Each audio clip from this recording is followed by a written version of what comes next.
Et si je te disais que le pire voleur de tes souvenirs n'est pas l'âge, qu'il existe un médicament, probablement présent dans ton armoire à pharmacie en ce moment même, qui détruit ton cerveau en silence, dévorant ta mémoire morceau par morceau? Des millions de personnes âgées de plus de 60 ans le consomment quotidiennement, pensant qu'il s'agit d'une aide, sans savoir qu'elles augmentent leur risque de démence jusqu'à 54% et triplant la probabilité de subir un accident vasculaire cérébral. Je suis le docteur Lucie, et ma mission sur notre chaîne Neuroguérison est de te donner la vérité sans fioriture, l'information qui peut littéralement sauver ton esprit. Aujourd'hui, je vais te révéler les 5 médicaments les plus dangereux qui sabotent ton cerveau à ton insu. Et reste avec moi, car la dernière révélation va te glacer le sang. C'est quelque chose que tu consommes presque certainement en ce moment même. Avant de plonger dans cette information cruciale, je veux que tu fasses quelque chose pour moi. Si tu as déjà ressenti cette frustrante brume mentale ou lutté pour trouver un mot que tu sais connaître, écris « clarté » dans les commentaires. Je veux voir combien d'entre nous luttons avec ce même problème. Maintenant, entrons dans le vif du sujet. Permets-moi de te dépeindre un tableau, une histoire que je vois presque tous les jours dans mon cabinet. Imagine Carlos, 68 ans, un homme qui a travaillé toute sa vie, élevé ses enfants, avec un coffre rempli d'histoires et d'expériences incroyables. Maintenant, à la retraite, il ne souhaite qu'une chose, profiter de la paix qu'il a méritée. Mais quelque chose ne va pas. Dernièrement, il se sent perdu. Il oublie les noms de personnes qu'il connaît depuis toujours. Il a du mal à suivre le fil d'une conversation lors des réunions familiales. Parfois, en milieu de matinée, il s'arrête dans la cuisine, incapable de se rappeler s'il a déjà pris ses comprimés du petit déjeuner. Sa famille, avec tout l'amour du monde, attribue cela à l'âge. Son médecin traitant lui dit que c'est normal de vieillir. Mais moi, je te le dis, et je le dirai à Carlos, ceci n'a rien de normal. La vérité est bien plus sinistre. Il est possible que ce ne soit pas le temps qui vole la lucidité de Carlos, mais ces mêmes pilules qu'il prend religieusement chaque jour, pensant qu'elles l'aident. Nous vivons une épidémie silencieuse, dont personne ne parle aux informations. Les esprits de nos aînés sont attaqués jour après jour par des médicaments qui se déguisent en solutions inoffensives, mais qui, en réalité, causent des dommages cognitifs dévastateurs. Et le plus tragique, c'est que ce désastre est en grande partie évitable. Il suffit de savoir où regarder et comment agir. Pense à ton cerveau comme à l'orchestre symphonique le plus complexe et merveilleux du monde. Chacune de tes neurones est un musicien virtuose. Pour que la mélodie de tes pensées, de tes souvenirs et de ta personnalité sonne claire et éclatante. Tous doivent jouer en parfaite harmonie. Cependant, certains médicaments agissent comme un chef d'orchestre ivre. Au début, il ne fait que fausser une note par-ci, par-là, perturbant quelques musiciens. Tu le remarques à peine. Peut-être une parole qui t'échappe, un nom que tu oublies, une idée qui s'évanouit. Mais avec le temps, ce chef chaotique continue de semer le désordre, jusqu'à ce que la belle symphonie de ton esprit se transforme en un bruit confus et silencieux. La musique s'éteint, et il ne reste que des murmures fragmentés de ce que tu étais autrefois. Le premier groupe de médicaments que tu dois identifier, et peut-être les plus traîtres de tous, ce sont les benzodiazépines. Des noms comme lorazépam, diazépam, alprazolam te disent quelque chose, n'est-ce pas? Ce sont les fameuses pilules pour l'anxiété, pour dormir, pour calmer les nerfs. Elles semblent être la réponse magique au stress de la vie moderne, à ces nuits blanches qui deviennent plus fréquentes avec les années. Mais ce que ton médecin ne t'a peut-être pas expliqué assez clairement, c'est que ces pilules, apparemment inoffensives, pourraient littéralement débrancher les circuits de ton cerveau. Comment fonctionne cette démolition silencieuse? Les benzodiazépines amplifient un neurotransmetteur appelé GABA. Pense au GABA comme à la pédale de frein de ton cerveau. Sa fonction est de ralentir les choses, de calmer l'activité neuronale. En théorie, ça semble bien, non? Ça te détend, ça t'aide à dormir.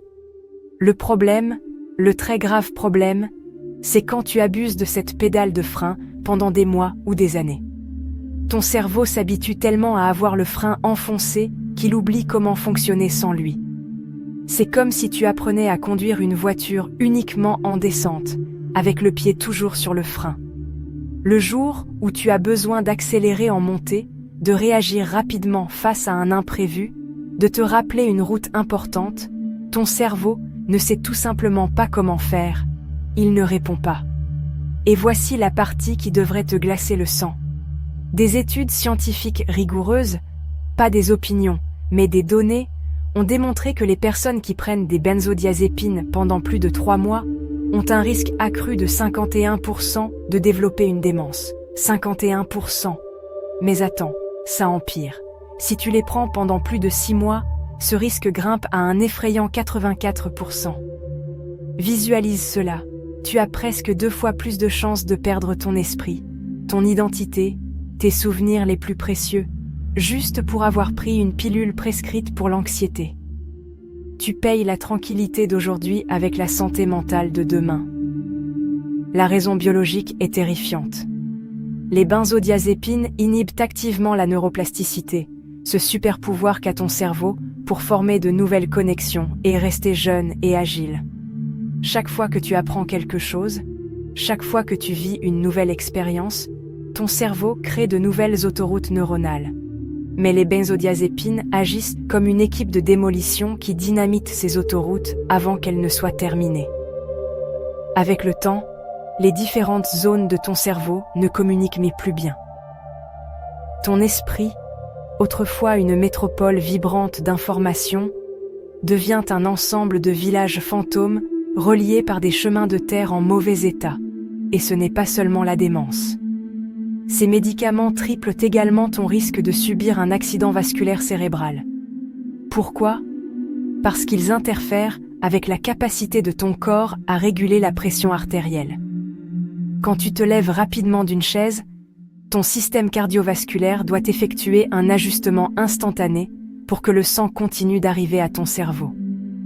Les benzodiazépines sabotent ce mécanisme, provoquant ce qu'on appelle une hypotension orthostatique. Ta pression chute brutalement pendant quelques secondes. Pendant ces instants cruciaux, ton cerveau ne reçoit pas assez d'oxygène. C'est comme si tu l'étouffais brièvement, encore et encore, jour après jour. Ces secondes peuvent faire la différence entre un esprit sain et un accident vasculaire cérébral catastrophique. L'ironie finale est la plus cruelle de toutes. Tu prends ces pilules pour mieux dormir, mais en réalité, elles te volent un sommeil de qualité. Les benzodiazépines suppriment les phases les plus profondes et réparatrices du sommeil, en particulier le sommeil paradoxal, et REM. C'est la phase où ton cerveau effectue son nettoyage nocturne. Il élimine les toxines, consolide les souvenirs du jour et se répare lui-même. Ainsi, même si tu passes 8 heures au lit, tu n'obtiens pas le repos dont ton cerveau a désespérément besoin. C'est comme essayer de nettoyer ta maison avec un aspirateur qui ne fait que disperser la poussière. Tu penses nettoyer, mais en réalité, tu rends tout plus sale et détérioré. Ce que tu viens d'apprendre sur les benzodiazépines est alarmant, je le sais. Mais nous n'avons fait qu'effleurer la surface de cette conspiration pharmaceutique silencieuse contre ton cerveau. Si cette information t'a ouvert les yeux et que tu veux t'armer des connaissances nécessaires pour protéger ce que tu as de plus précieux, ton esprit, je t'invite à t'abonner maintenant à Neuroguérison. En le faisant, tu rejoins une communauté qui a décidé de ne pas être une victime passive. Active la cloche de notification, car chaque vidéo est un pas de plus vers la souveraineté de ta propre santé. Maintenant, passons au deuxième groupe de destructeurs cérébraux, les anticholinergiques. Ce nom peut sembler compliqué, mais les médicaments sont incroyablement courants. On parle de la diphénhydramine, présente dans de nombreux antihistaminiques contre les allergies et dans des somnifères en vente libre. On parle de l'oxybutinine, prescrite pour la vessie hyperactive. On parle aussi de médicaments contre le mal des transports, la dépression, et même certains remèdes contre le rhume que tu achètes en pharmacie sans ordonnance. Ce qui rend ces médicaments si dangereux, c'est précisément leur omniprésence. Ils sont comme des espions ennemis cachés dans ta vie quotidienne, et tu ne sais même pas qu'ils sont là. Que font-ils exactement? Leur nom l'indique. Ils bloquent l'action d'une substance chimique cérébrale vitale appelée acétylcholine. Si le GABA dont nous avons parlé plus tôt était le frein de ton cerveau, l'acétylcholine est l'accélérateur de l'intelligence. C'est le neurotransmetteur de l'agilité mentale, de l'apprentissage rapide, de la mémoire vive et de la concentration.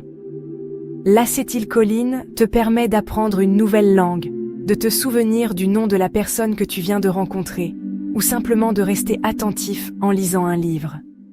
C'est l'huile de haute qualité qui maintient tous les engrenages de ta machinerie cognitive en mouvement de manière fluide et efficace.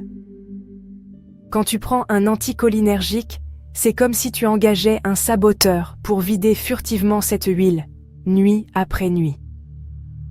Au début, le moteur continue de fonctionner, mais il commence à faire des bruits étranges, à grincer. Avec le temps, les engrenages surchauffent, se bloquent, et finalement, ils se cassent. Et ici, les preuves scientifiques deviennent brutalement claires.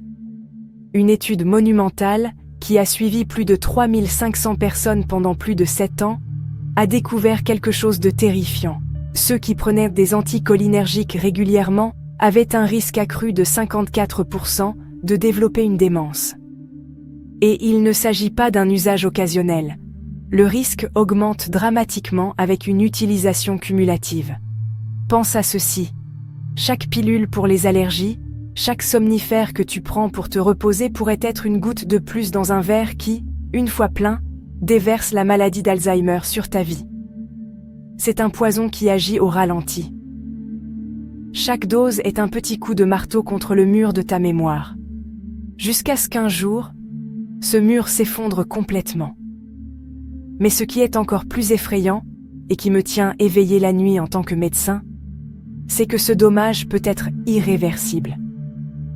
Contrairement à d'autres effets secondaires qui disparaissent lorsque tu arrêtes le médicament, le déclin cérébral causé par les anticholinergiques pourrait être permanent. C'est comme si le saboteur ne se contentait pas de vider l'huile, mais cassait aussi la capacité du moteur à se relubrifier. Ton cerveau pourrait perdre à jamais sa capacité à produire et utiliser l'acétylcholine efficacement, te laissant dans un brouillard mental dont tu ne te remettras peut-être jamais complètement. Permets-moi de te raconter l'histoire de Maria, une patiente charmante de 72 ans.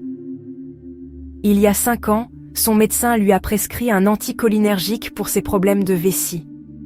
Au début, c'était une bénédiction. Elle pouvait sortir avec ses amis, aller au théâtre, faire de longues promenades, sans l'anxiété constante de chercher des toilettes. Elle se sentait libre. Mais peu à peu, ses amis ont commencé à remarquer des changements. Maria, qui avait toujours été la leader de son club de lecture, ne pouvait soudain plus suivre l'intrigue des romans. Elle oubliait les noms des personnages principaux. Souvent, au milieu d'une phrase, elle s'arrêtait, le regard perdu, incapable de se souvenir de ce qu'elle allait dire. Sa famille appelait cela des distractions de l'âge. Mais ce qui se passait vraiment, c'est que la pilule qui lui donnait la confiance de sortir de chez elle lui volait l'esprit qui lui permettait de profiter de ses sorties. Chaque comprimé éteignait lentement les lumières de son intellect brillant. Et c'est ce qui me met en colère en tant que professionnel de la santé. Beaucoup de médecins, avec les meilleures intentions, ne sont pas pleinement conscients de ces risques dévastateurs. Ils prescrivent ces médicaments pour résoudre un problème immédiat et gênant, comme une allergie ou une vessie hyperactive, sans évaluer complètement les conséquences à long terme pour le cerveau. C'est une solution à court terme qui crée une catastrophe à long terme. Nous échangeons le confort d'aujourd'hui contre la démence de demain. Mais attends, car le mécanisme de destruction est encore plus subtil et pervers. Les anticholinergiques ne se contentent pas de t'empêcher de former de nouveaux souvenirs, ils te compliquent aussi l'accès aux souvenirs que tu as déjà. Imagine que ton cerveau est une bibliothèque gigantesque et magnifique, remplie de tous les livres de ta vie. L'acétylcholine est le système d'archivage, le catalogue numérique qui te dit exactement dans quel rayon et sur quelle étagère se trouve chaque souvenir. Ces médicaments ne brûlent pas les livres, ils font pire, ils effacent le système d'archivage.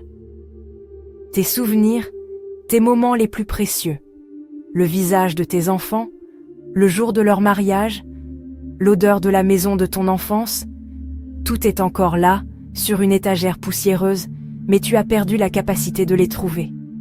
Ils deviennent des fantômes dans ton propre esprit. Tu es piégé dans une bibliothèque sans catalogue, errant dans les allées, sachant que l'information est là, mais incapable d'y accéder jamais. Nous avons démasqué les benzodiazépines et les anticholinergiques. Tu sais maintenant qu'ils ne sont pas les amis de ton cerveau.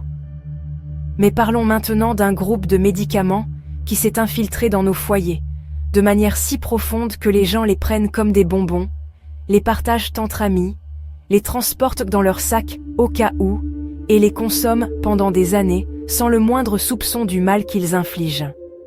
Je parle des inhibiteurs de la pompe à protons ou, comme tu les connais probablement, les médicaments contre les brûlures d'estomac. Des noms comme oméprazole, pantoprazole, esoméprazole se trouvent dans des millions d'armoires à pharmacie. Ils sont devenus la solution facile et rapide pour le reflux, l'indigestion et tout inconfort gastrique. Repas lourd? Prends un oméprazole. Nervosité dans l'estomac? Un pantoprazole. Les gens les consomment sans y penser, sous le prétexte « Quel mal cela peut-il faire? Ce n'est que pour les brûlures d'estomac. » Eh bien, aujourd'hui, je vais te dire le mal qu'ils peuvent faire, et c'est un mal massif, silencieux et dévastateur pour ton cerveau. Pour comprendre, tu dois d'abord savoir quelque chose de fondamental. Ton estomac produit de l'acide pour une raison très importante. Cet acide n'est pas ton ennemi. C'est un gardien, un travailleur essentiel dans l'usine de ton corps. Non seulement il décompose les aliments, mais sa fonction la plus critique est de libérer les nutriments vitaux dont ton cerveau a désespérément besoin pour survivre et fonctionner correctement. Quand tu prends un inhibiteur de la pompe à protons, tu ne te contentes pas de calmer les brûlures d'estomac. Tu dynamites l'usine. Tu crées un désert chimique dans ton estomac où les nutriments les plus importants pour ton cerveau ne peuvent pas être absorbés. Tu affames littéralement ton cerveau, même si tu manges le régime le plus sain du monde. Parlons de la vitamine B12. Cette vitamine est absolument essentielle pour fabriquer la gaine de myéline, le revêtement isolant de tes nerfs. Pense à tes neurones comme à des câbles électriques à haute vitesse. La myéline est le revêtement plastique qui permet à l'électricité de voyager rapidement et efficacement, sans court-circuit. Sans assez de B12, ce revêtement se dégrade, devient poreux, se casse. Tes impulsions nerveuses ralentissent, se perdent. Cela se manifeste par une confusion mentale, une perte de mémoire, une lenteur de pensée, et à long terme, un dommage neuronal irréversible. C'est comme si les câbles de ta maison commençaient à s'effilocher. Les lumières vacillent, les appareils tombent en panne, et finalement, tout le système électrique s'effondre. Et devine quoi? Tu ne peux pas absorber la vitamine B12 des aliments sans un environnement acide dans l'estomac. Les inhibiteurs de la pompe à protons éliminent cet environnement. Mais la famine ne s'arrête pas là. Parlons du magnésium. Je l'appelle le minéral de la relaxation, mais il est bien plus que cela. C'est l'étincelle qui active plus de 300 processus biochimiques dans ton corps, dont beaucoup sont cruciaux pour le cerveau. Sans magnésium, tes neurones sont dans un état d'hyperexcitabilité constante. Cela se traduit par de l'anxiété, de l'irritabilité, de l'insomnie et un brouillard cérébral dense et persistant. En bloquant l'absorption du magnésium, tu prives ton cerveau du calme et de l'énergie dont il a besoin pour fonctionner, créant un cercle vicieux de stress et d'épuisement mental. La liste continue. Le fer, crucial pour transporter l'oxygène à ton cerveau. Le zinc, fondamental pour la communication entre neurones. Tout est bloqué. C'est comme envoyer un convoi de camions remplis des meilleurs aliments vers une ville affamée, mais les inhibiteurs de la pompe à protons ont fait sauter tous les ponts d'accès. L'aide est là, mais elle n'arrive jamais à destination. Voici les données brutes et implacables. Des recherches récentes ont montré que les personnes qui prennent des inhibiteurs de la pompe à protons pendant plus de 4 ans ont un risque accru de 28% de développer une démence. Ce n'est pas une attaque soudaine, c'est une sécheresse lente et progressive qui flétrit ton cerveau année après année, nutriment par nutriment. Je veux te raconter l'histoire de Carlos, un homme de 65 ans qui adorait les barbecues du dimanche avec sa famille. Le reflux acide lui gâchait la vie, alors son médecin lui a prescrit de l'oméprazole. Au début, c'était un miracle. Il pouvait tout manger sans inconfort. Mais après quelques années, Carlos a commencé à changer. Il se sentait perpétuellement fatigué. Son énergie légendaire s'était évaporée. Il commençait à avoir des oublis, à ne plus se souvenir de courses simples. Ses analyses de sang ont montré une carence en B12 et son médecin lui a simplement prescrit un supplément sans jamais faire le lien, sans pointer du doigt le véritable coupable que Carlos prenait chaque matin, l'oméprazole. Carlos ne savait pas que chaque capsule qui lui permettait de profiter de son barbecue construisait, brique par brique, une prison de malnutrition autour de son cerveau. Mais l'histoire devient encore plus sombre, car les inhibiteurs de la pompe à protons n'affectent pas seulement l'absorption des nutriments, ils affectent directement ton deuxième cerveau, ton intestin. Ton intestin et ton cerveau sont en communication constante via une super autoroute de nerfs, appelée l'axe intestin-cerveau. La santé de l'un impacte directement la santé de l'autre. En annihilant l'acide de ton estomac, tu modifies radicalement tout l'écosystème de bactéries qui vivent dans ton intestin, ta microbiota. Les bactéries bénéfiques qui te protègent meurent, et les bactéries nuisibles ainsi que les champignons prolifèrent dans cet environnement anormal. Ce déséquilibre, appelé dysbiose, transforme ton intestin en une usine d'inflammation, et cette inflammation ne reste pas dans l'intestin. Elle envoie des signaux d'alarme constants à ton cerveau, générant de l'anxiété, de la dépression et un déclin cognitif accéléré. Ton intestin enflammé devient une source de poison qui intoxique ton esprit de l'intérieur. Ainsi, cette pilule inoffensive pour les brûlures d'estomac ne se contente pas d'affamer ton cerveau.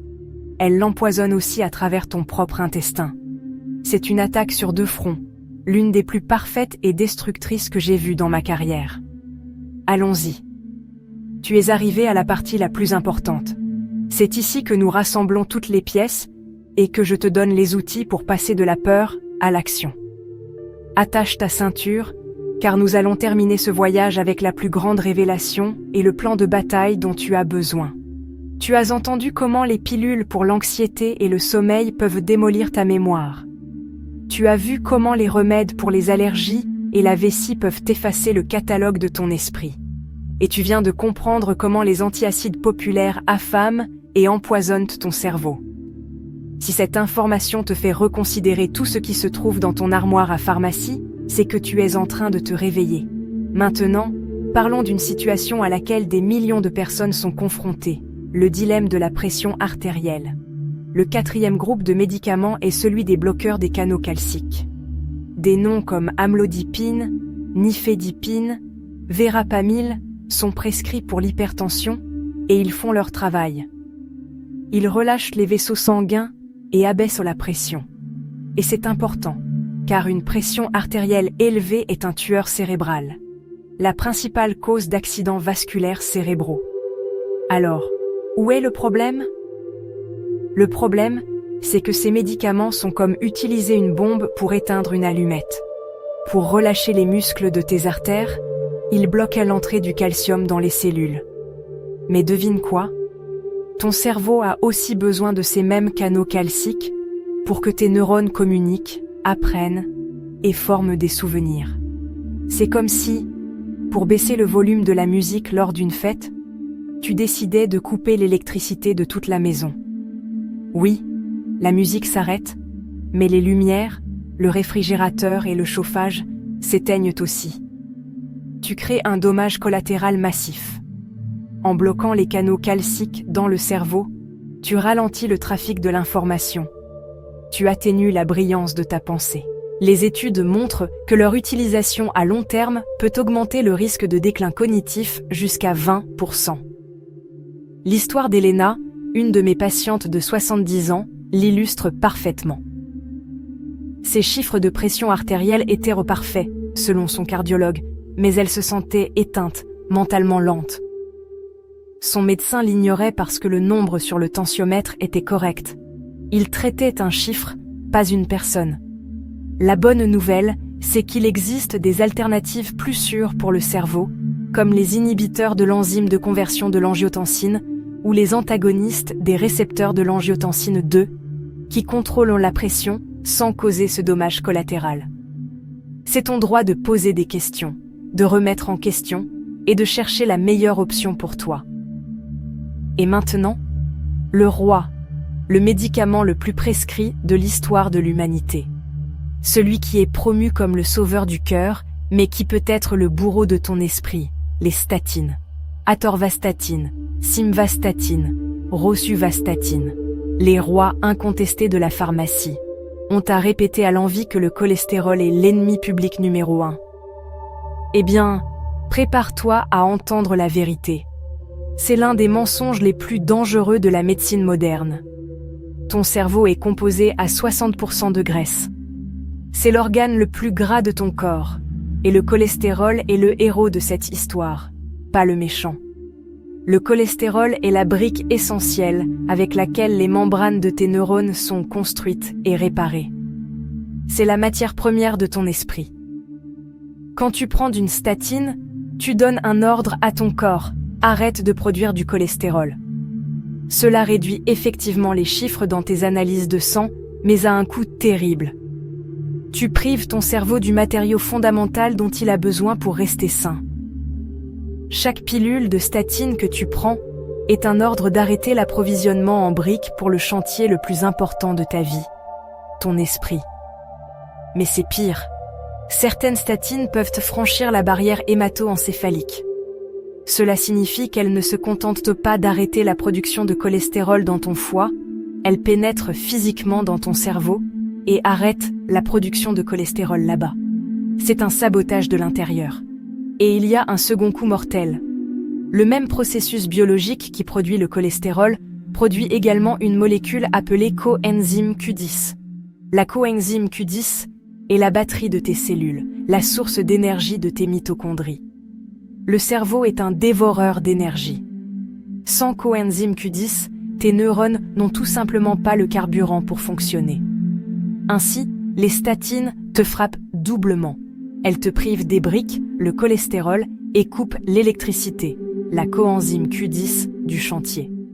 Le résultat, c'est ce que des milliers de patients décrivent, une perte de mémoire dévastatrice, de la confusion, de la désorientation, et cette horrible brume mentale qui donne l'impression de vivre à travers une vitre sale. J'ai rencontré Roberto, un homme de 68 ans, très fier de son cholestérol en dessous de 150. Mais alors qu'il me montrait ses analyses, il ne pouvait pas se souvenir où il avait garé sa voiture. Il échangeait ses souvenirs contre un chiffre. Il sacrifiait son essence pour atteindre une métrique de laboratoire. Et enfin, cette révélation supplémentaire que je t'ai promise. Ce n'est pas un médicament prescrit, mais une substance que des millions de personnes utilisent quotidiennement pour saboter leur cerveau. La caféine, en excès, est mal utilisée. Ne te méprends pas, un café le matin a des bénéfices. Mais 4, 5, 6 tasses par jour, surtout l'après-midi, c'est un désastre. La caféine agit en bloquant l'adénosine, la molécule qui dit à ton cerveau qu'il est fatigué. En faisant cela, tu ignores les alarmes de ton corps. C'est comme mettre du ruban adhésif sur le voyant de panne moteur de ta voiture. Le problème est toujours là, mais tu choisis de l'ignorer. Ce problème, c'est le besoin vital de ton cerveau de dormir pour se nettoyer. Chaque nuit où tu dors mal à cause de la caféine, tu laisses des déchets toxiques, comme les plaques bêta-amyloïdes associées à la maladie d'Alzheimer, s'accumuler dans ton cerveau. Tu mets un panneau « Ne pas déranger » à la porte pendant que les nettoyeurs restent dehors et que la toxicité s'accumule à l'intérieur. Le plan d'action pour récupérer ton esprit. Écoute-moi attentivement, ce qui suit est le plus important. Je ne veux pas que tu termines cette vidéo avec de la peur. Je veux que tu la termines avec du pouvoir. Premièrement, et c'est crucial, n'arrête aucun médicament brusquement. C'est extrêmement dangereux. Parle à ton médecin. Montre-lui cette vidéo. Exige une conversation sur les risques cognitifs. Tu es le directeur général de ta santé. Ton médecin est un consultant expert, mais la décision finale t'appartient. Deuxièmement, cherche des alternatives plus sûres. Pour les benzodiazépines, explore la thérapie cognitivo-comportementale, les techniques de méditation, l'exercice et des suppléments comme le magnésium. Pour les anticholinergiques, cherche des antihistaminiques plus modernes qui n'affectent pas le cerveau. Pour la vessie, renseigne-toi sur les thérapies et exercices. Pour les inhibiteurs de la pompe à protons, modifie ton alimentation. Renseigne-toi sur les enzymes digestives et les probiotiques pour restaurer la santé de ton estomac depuis la racine. Pour les bloqueurs des canaux calciques, demande à ton médecin des informations sur les inhibiteurs de l'enzyme de conversion de l'angiotensine ou les antagonistes des récepteurs de l'angiotensine D2D.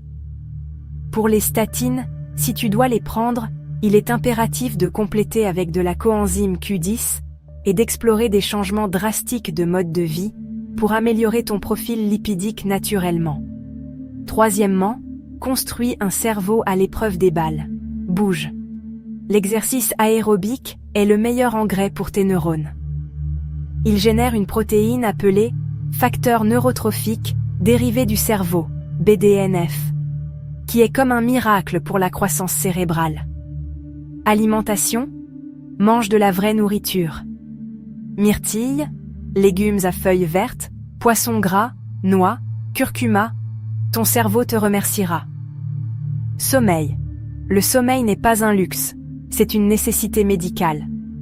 Priorise 7 à 9 heures de sommeil de qualité chaque nuit. C'est ton rendez-vous quotidien avec l'équipe de réparation et de nettoyage de ton cerveau. Défi mental. Apprends quelque chose de nouveau. Une langue, un instrument, lis sur des sujets complexes. Un cerveau inutilisé s'atrophie. Ton cerveau est le trésor le plus précieux que tu posséderas jamais. C'est l'archive de chaque rire, chaque larme, chaque amour, chaque leçon de ta vie. Ne l'abandonne pas sans te battre. Questionne tout. Informe-toi.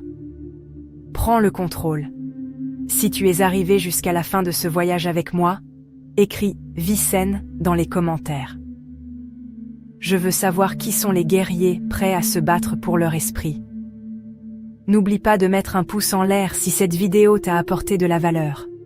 Abonne-toi à Neuroguérison pour plus de vérité sans filtre et s'il te plaît, partage cette vidéo. Tu pourrais sauver l'esprit et la vie de quelqu'un que tu aimes. Ton futur toi, celui qui se souvient encore du nom de ses petits-enfants et du goût de son plat préféré, te remerciera.